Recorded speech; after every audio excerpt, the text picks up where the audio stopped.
Good evening, guys. Thank you for once again joining me.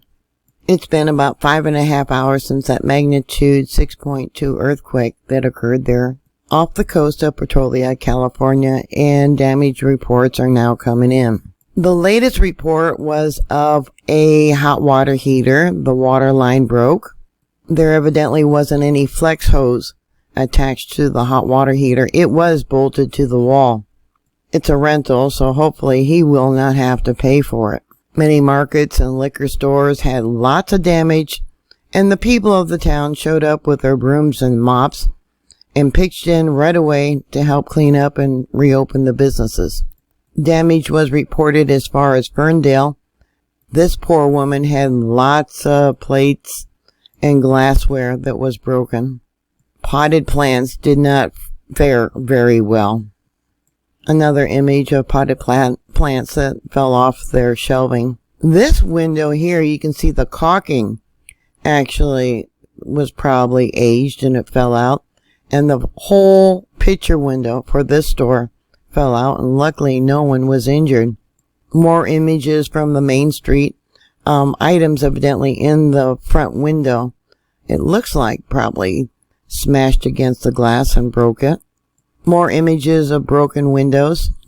Another image of a grocery store with all the items tossed to the floor. 54 earthquakes have been reported since this magnitude 6.1. There was what I believe a foreshock, which was this earthquake right here.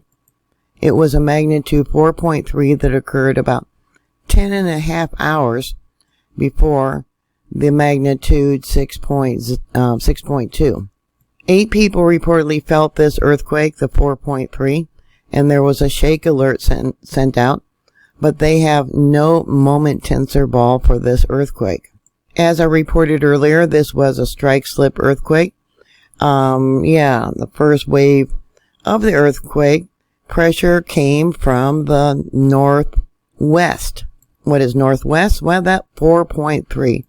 And we'll go down here to the 6.2, which was originally a 6.0 that USGS upgraded.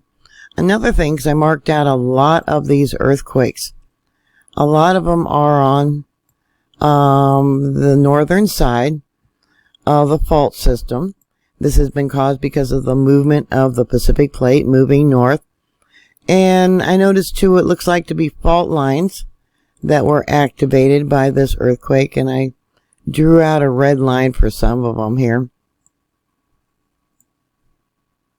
In 1992, they did have a magnitude 7.2 earthquake near the same location. There is enough stress, they said, for a magnitude 8 or greater for this location.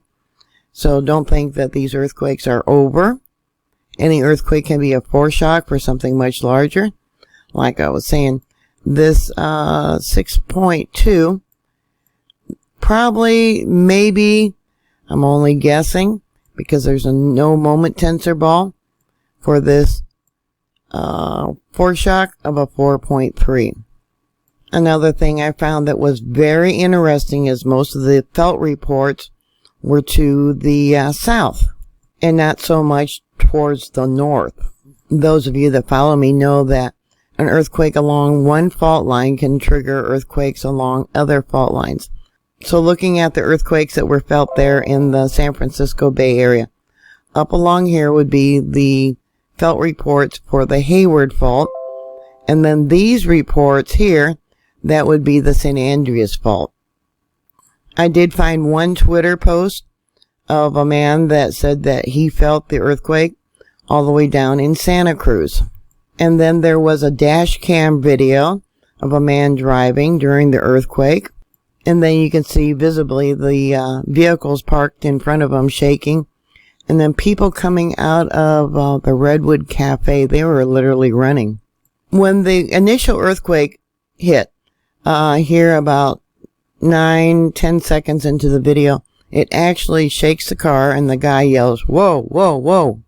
He pulls off to the side of the road just like you're supposed to do during an earthquake if you're driving. They then noticed that some of the glass windows had broken. I'll give you a link to the video. It looks like over here, this window on the left broke, and they ask if everyone is okay. Like I said, the community really pulled together, going out and offering their help to clean up the glass and the broken goods in the stores. Yeah, wonderful people. Susan Copeland said, I was just there, people coming out with brooms, mops, buckets, going store to store to help. What a town. Here's a Twitter post from Medicare for All. I felt it in Santa Cruz, California, over 350 miles south.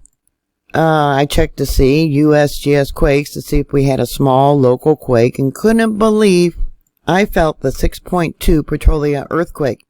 We have family up there, and so far only broken dishes reported. Well, thank God for that. So here's the earthquake signatures. It came in from 3 different monitors. This top one is Corvallis, Montague, California in the center, and the bottom one is Petrolia.